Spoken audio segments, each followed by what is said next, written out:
Hello and welcome to my channel, Calo EDU. Yes, education. I'm gonna give you an introduction about myself, little one. I've been teaching for 19 years, around 19 years. I have a bachelor degree in early childhood and primary education, and I'm currently teaching in Orlando, Florida, in a public school, but I'm teaching kindergarten, the online version. So I decided to make this video to give you guys 5 tips in how to teach online. When we're talking about teaching online and these 5 tips are going to cover procedures, routine, and a schedule. And the first one, jump into the first one already. The first one is how to log in or how to use the programs. It's very important that you take the time at the beginning to teach the students, the parents, or whoever is working with them, the custodian, to teach them how to use the program. A great strategy is take the couple first day or the first week to teach the student how to use those programs. Practice with them. Put simple things because the point is for them to practice. Okay, write your name and submit. The point is for them to submit so they can learn how to submit. Log in. Let's go log into this program and we just watch a quick video. The point for that is for them to log in. Let's go to iReady. How do you log in iReady? How do you log in your Nearpad? How do you log in your Canvas? All those programs that they're going to be using, because they're going to be using more than one. A tip that I want to give you for little ones is that have their user and password available for them. So suggest this to the parents. Have it available for them. Always have a notebook and a pen. Suggest that to the parents too, because if they need, for example, in my case, I use Nearpad. So if for example, when they're going to the lesson, they have to put a code in. So my kindergarten, they see the code in the screen, write the code, and then go to the Nearpad and put the code.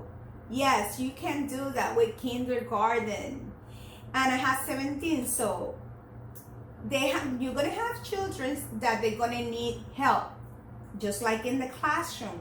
Yes, so for those kids, talk to the parents so they can help them. I also have kids that I tell them the code, they hear the letters and they're able to type.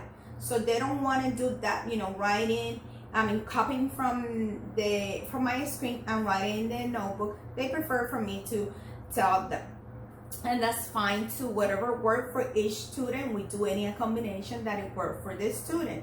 So I know it's time consuming, but at the end it's gonna pay off. If the kids are not, or the kids or the parent, they don't know how to log in or how to use the program, they are not going to be able to take your class successful.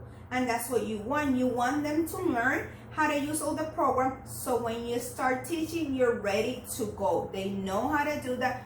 Questions are going to come, things are going to come, but it's not the same as not teaching them the whole program and then you have interruptions all the time. When you're teaching the program, try to have the instructions with pictures. Try to record yourself how to log in. Okay, to log in, I go here first, and I put my username and password. You have the audio, you have the video, and the parents or the student can refer to. If you're going to have the instruction writing in a Word document or in a slideshow that you can share with the family, remember to put pictures. Log in, and you have the picture or the area they need to log in. Nearpad or whatever link they have to use, how that link look like. Take a picture, put it there, and then the instruction. That would be very helpful for the families. I also take the time, and I suggest the teachers to do this. At the end of the day, if any parents still struggle with how to use any program, I do individual lessons. So we have a video chat, and I can be in the camera with them. I share my screen and I guide them step by step. So that's a suggestion for you to do.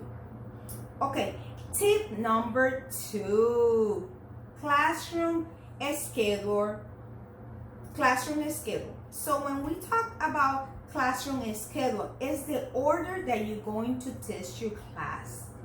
In the place that I work, we all follow the same orders and the whole team do the same thing. So that means all the kindergarten teaching are teaching the same lessons at the same time. If you have flexibility that you can do your own schedule, that's okay, but the point is do a schedule and follow the schedule.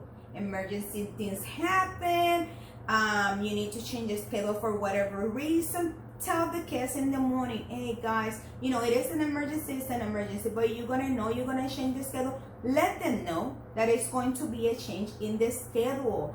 This is little kids. How do you feel when you already know what to expect or what to do? You feel confident, you feel secure.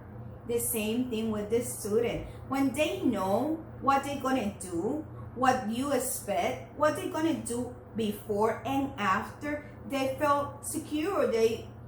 You are building them for success because they don't know what to they don't have to guess.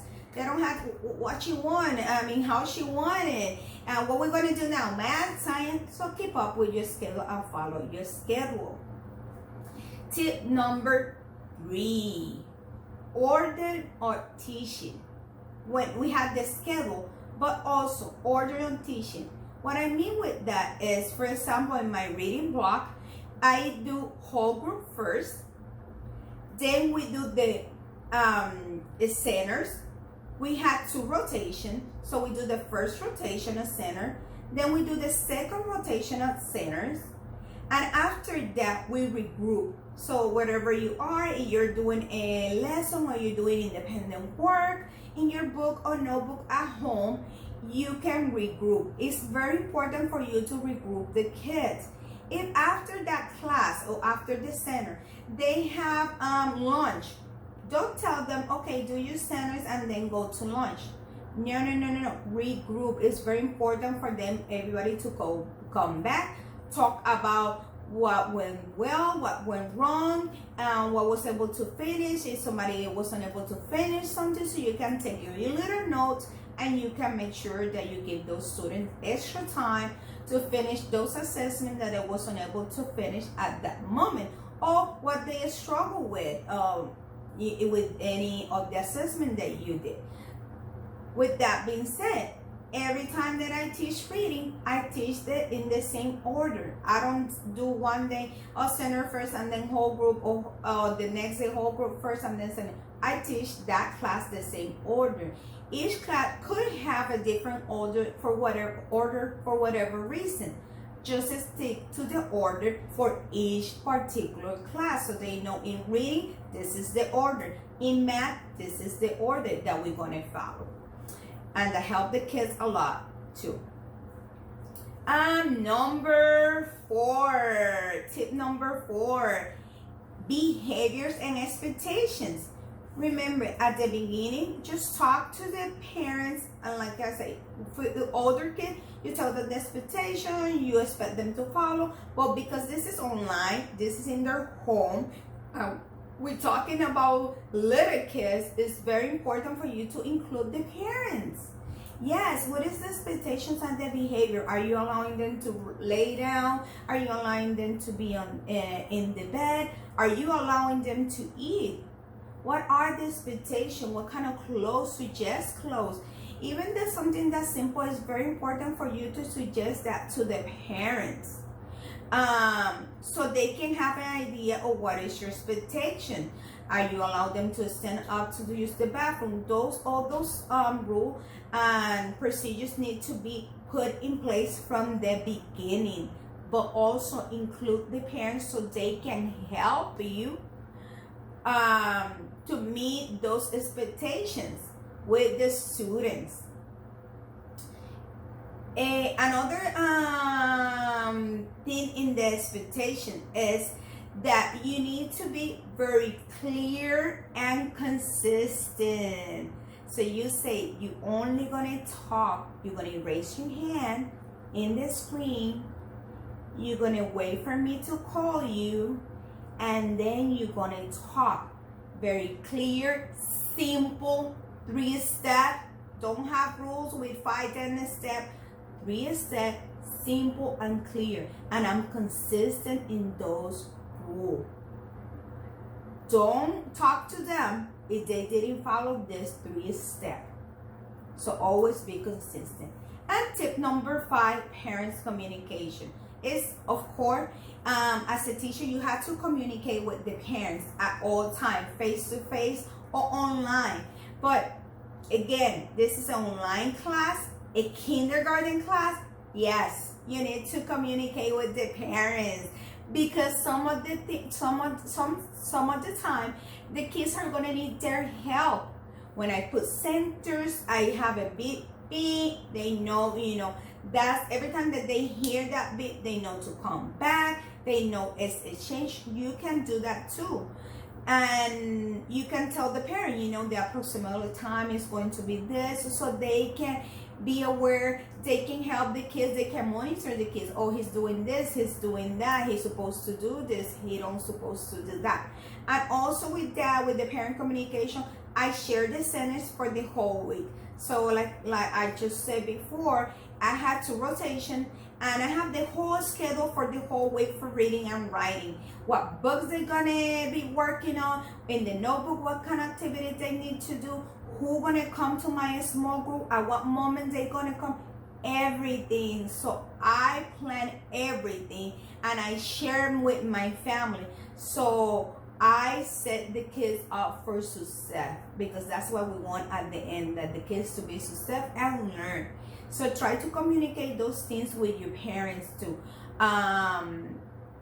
The schedule in advance. And on Monday, you're going to we do Hackety lesson.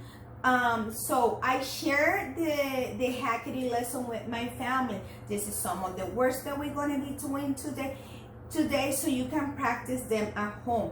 Other thing that I do is that, like I say, I have the My Nearpad, and I use the live lesson when I'm teaching. But it's another button that you can use, the student paste. For the student paste, for each class that I teach, I give the parents the student code to. Why?